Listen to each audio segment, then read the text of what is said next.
Today we're going to be talking about the strange case of Dr. Jekyll and Mr. Hyde, and like most classic stories, it's a little strange reading it when you already know what's going to happen. In its time, it would have been a shock. It would have been a surprise.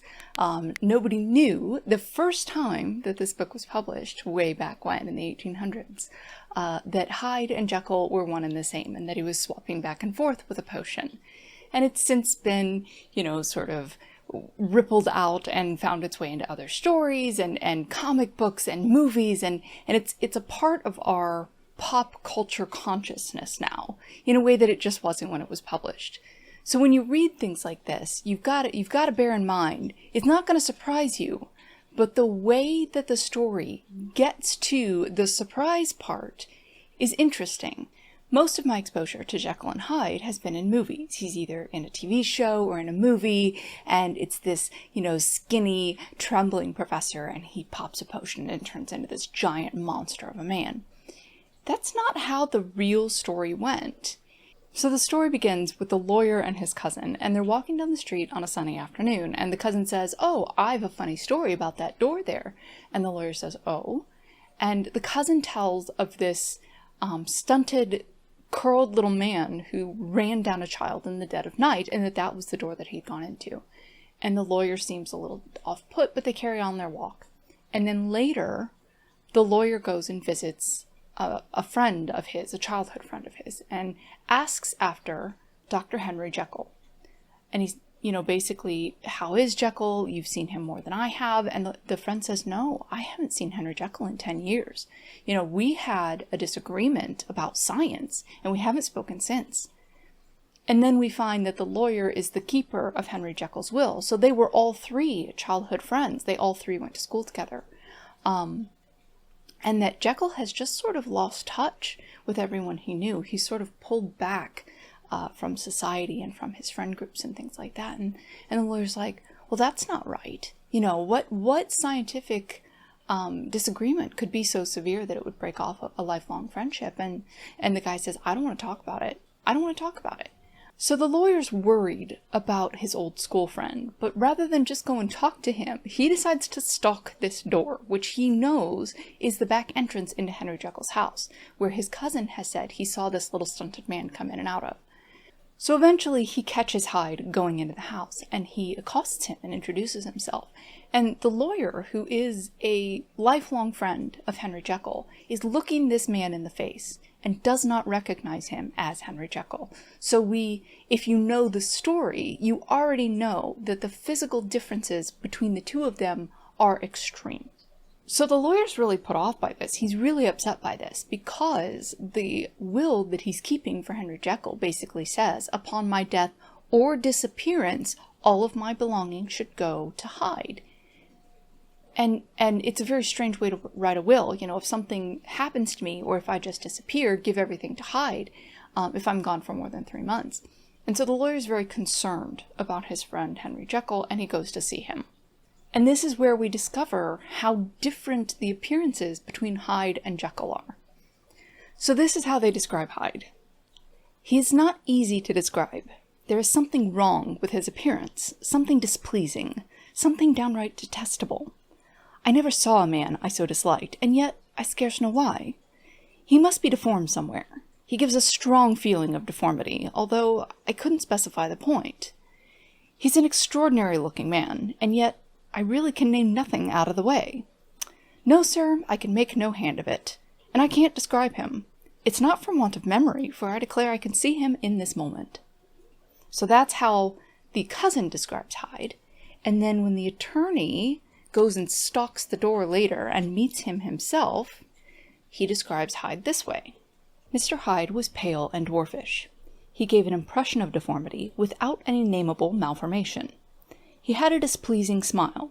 He had borne himself to the lawyer with a sort of murderous mixture of timidity and boldness, and he spoke with a husky, whispering, and sometimes broken voice.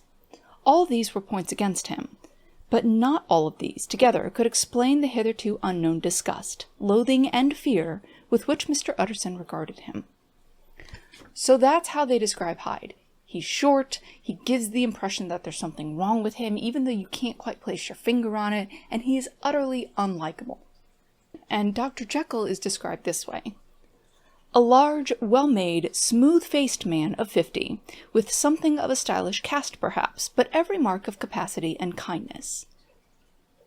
So they're physically different, and it's not that Hyde is the bigger of the two. In the movies, Hyde is made out to be monstrous, to be huge and looming and very strong, and I can't remember which movie it was where he's like swinging from, church steeples and stuff and kind of guerrillaing through the town.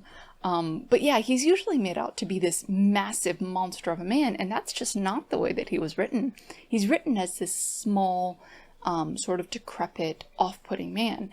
So the lawyer asks Henry Jekyll about this Hyde fellow who's coming and going in his house at all hours of the night, and Jekyll's like, I don't want to talk about it. I can't talk about it. If you are my true friend, don't bring it up again. So the lawyer drops it, and nobody hears from Hyde again until a year later when he beats a man to death on the sidewalk with a cane. And then the lawyer is called in. The man who got beaten to death has a letter in his pocket that's addressed to the lawyer because he's a client of his. And so Utterson, the lawyer, is called in to identify the body. And, a maid who witnessed the beating describes the man, and he goes, that's Mr. Hyde. Mr. Hyde lives here. Because when he accosted him, he says, where do you live? And Hyde gave an address, and he goes, well, Mr. Hyde lives here. So he takes the police to this apartment in Soho where this Hyde fellow is supposed to live. So the lawyer goes to visit Jekyll, who is completely beside himself. And Hyde has fled and left him a letter saying that, the police are upon him, but he has a means of escape. And this seems to really rattle Henry Jekyll. And the attorney doesn't understand why, but we, as modern readers, know that Henry Jekyll and Mr. Hyde are one and the same.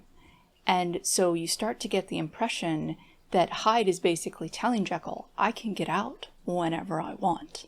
The lawyer notices that the handwriting of the letter that's supposedly written by Hyde is actually Dr. Jekyll's handwriting. It's just slanted the other way. And so that starts to make him suspicious, and he starts to sort of ask around about Mr. Hyde and Dr. Jekyll, and, does anyone know what's going on there, and that sort of thing. He asks the staff, Jekyll's staff, and that sort of thing, and starts really digging into it and trying to figure out what hold this Hyde person has over his friend Henry Jekyll. For a while after the murder, Jekyll returns to public life. He's doing charity work, he's going to church, he's healing the sick, he's doing all the things that he was doing before he withdrew from public life. And then all of a sudden, out of nowhere, a few months later, he just cuts himself off and he won't see anyone. And the attorney goes to see him, he won't see him. So the lawyer is concerned, and he goes to see their mutual friend again, the one who hadn't seen Jekyll in 10 years. And the man will not speak about Henry Jekyll. He says, I've learned something that has shaken me to my core. I fear that the knowledge will kill me, and I don't want to talk about it. That's a weird thing to say. So the lawyer goes home, and a few days later, the man dies. Just dies. Inexplicably, out of nowhere, for no known reason. And upon his death, a letter is delivered to the lawyer that basically says, upon the death of Henry Jekyll, open this letter, and not before. And the man, the attorney thinks that this is weird, but he does the things he doesn't want to do because he's supposed to, because he's a man of his word, and he puts the letter in a drawer, and he closes the drawer, and he doesn't read the letter. So because he can't read the letter and figure out what's going on, the lawyer goes to see Jekyll instead. And Jekyll won't see him, but the butler, Jekyll's butler, insists there is something wrong with Jekyll. He says, he walks all hours of the night. The man does not sleep. He will not come out of his room. He won't see any of us. We put food by the door, and then he takes it when no one's looking. He keeps calling and sending to the chemist for this powder, but he won't come out of his room, so we're running back and forth trying to find this powder for him that nobody seems to have. And, I think that Hyde has returned and has murdered Henry Jekyll, because the butler doesn't know that they're the same person. Nobody but the friend who died knows that Jekyll and Hyde are the same man. And so the attorney is like, okay, okay, if he's murdered him, you're calling me to action. I cannot overlook this. I am duty bound by law. We must break down the door. So they send the maid or something to fetch the police, and, you know, they call to the man inside who claims to be Henry Jekyll, but is clearly not, because he's speaking with Hyde's voice again. Remember, Hyde has this raspy sort of on again, off again voice. And they say, hey, we're coming in. And they start breaking down the door. And when they get in, Hyde has drunk poison and is deceased on the floor.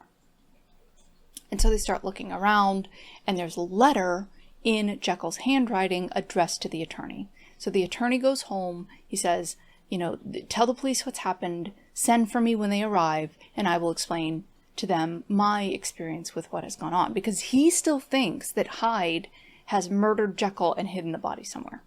And so he goes home and he opens the 2 letters from his friend, from Jekyll, who wrote it and now is disappeared, and from their mutual friend, their childhood friend, who said, don't open the letter until Jekyll's dead. And so he opens them both, and the book ends with the letters of both. And the friend's letter describes Henry Jekyll, or rather Mr. Hyde, coming over, and he had sent the friend, you know, to his laboratory to get some things, and then Hyde comes to pick it up, and he goes, you don't want to watch this, you don't want to know what is about to happen. And the man says, no, if I've done this thing for my friend, I want to at least see it through. I want to know what happened. He goes, okay, on your head be it. So he drinks the potion, and Hyde turns into Jekyll right before the man's eyes. He is the only person who has ever seen this happen, or ever will see this happen. And he describes it, and he says, you know, the man's body twisted, and the next thing I knew, it was Henry Jekyll standing before me, and it was the same man, which is impossible, of course. And this knowledge of the difference in the way that the world works and how wrong everything was is what killed him. Basically, this weight of knowledge that he carries is what kills him. It's a very romantic idea. It was the 1800s. And then the last part of the book is Jekyll's letter to the attorney, where he's basically confessing everything. He says, you know, I had these dark desires, and I feared the social repercussions for pursuing them. And so I devised a way to distill my evil self, and I became Mr. Hyde. And so I would let Mr. Hyde out, and he would go and do all of the evil and the ill that I had ever wanted to do. And then when he was finished, I would simply take the potion again and become myself. And I never felt guilt for it because it wasn't me doing it. He was completely conscious the entire time. That is one of the things that they don't carry over into the movies or into the comics, is Jekyll knew what Hyde was doing the entire time. Hyde had his own personality, he had his own wants, he had his own desires, he had no morals, and no regrets. But Jekyll was sort of riding in the back of his mind while he was doing everything, so he was experiencing all of the things that Hyde was doing, which is what he wanted to do anyway. He just didn't want to be responsible for it. So, you know, the more he let Hyde out, the stronger Hyde became, and eventually he wasn't Jekyll masquerading as Hyde. He became Hyde masquerading as Jekyll, and Hyde was basically in control after a certain point. After the murder, basically, Hyde was in control. And yeah, so he couldn't control it, and Jekyll was guilt-ridden, and basically took care of the problem before Hyde could hurt anyone else. And that's how the book ends.